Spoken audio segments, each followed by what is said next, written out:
Today I'm here with Mark Highland of Organic Mechanics, and he is a soil expert. I'm so psyched for you to be here. Thank you so much.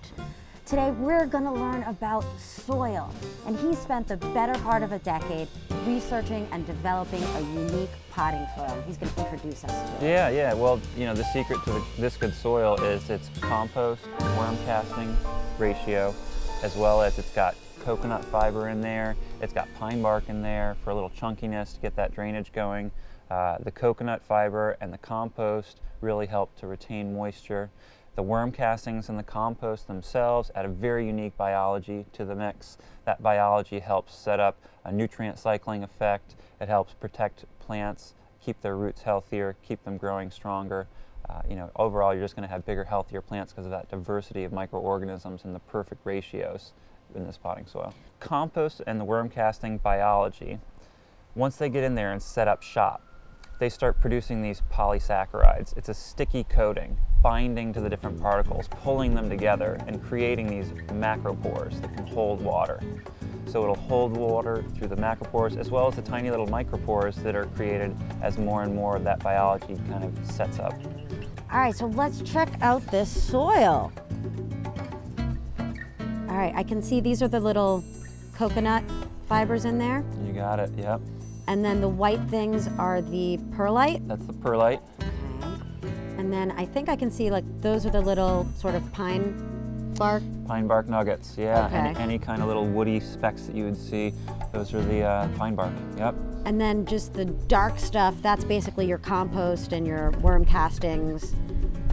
And your coconut fiber, tiny, tiny particles, as well as the fines from the pine bark. But, you know, there's so much worm castings in our mix, you can almost pick them out. They're like the perfectly circular little black dots that would be in here, and then the rest of it would be compost. But anytime you can see a perfect little, and they're very hard to see, but they look like little tiny black beach balls, you know. Very little cool. worm castings. All right, see, there's some of the mixture here. All right, one of the things that I've always wanted to do is make compost tea.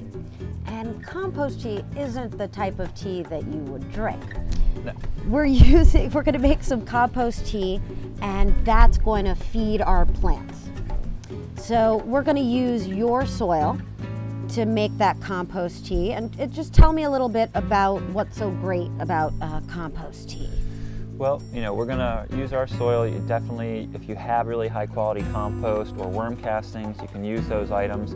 If you can't find it, you could use, you know, the Organic Mechanics soil, simply because we know those items are in here and it's really high quality compost that's made according to NOP guidelines. When you have compost that's that high quality, what you're doing, you're going to brew up all the little beneficial microorganisms that are in the compost. You're going to multiply those numbers 100-fold, 1,000-fold by making this compost tea. It literally will be like a fertilizer factory in that compost tea bin. So. I'm so excited to get started.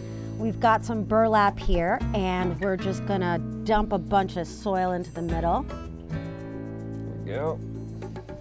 All right, and then we're gonna just tie this up, right? Mm-hmm. Just make a little pouch. You know, you can use any kind of vessel that you have. We had some scrap burlap to use up, so that works. But I will hold this if you want to tie that around. Sure.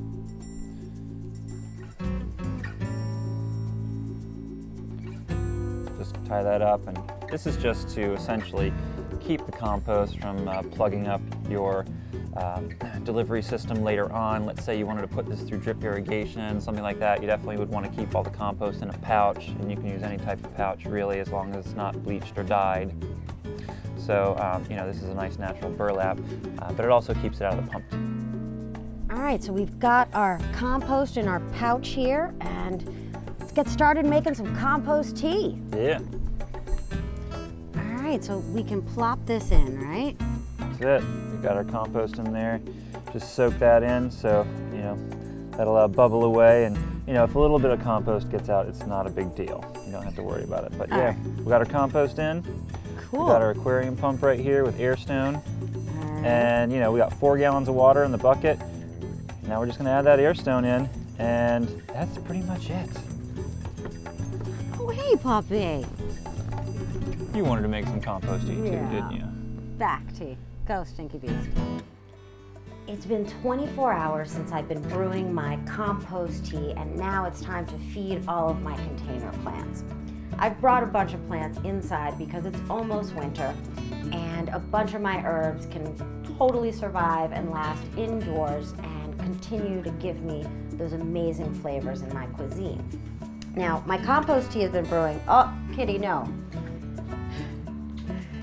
My compost tea has been brewing for 24 hours. You want to make sure that you don't let it brew for more than that. And once that 24-hour period has been reached, that you use all of the tea that you've made right away. You don't want to store it for use later.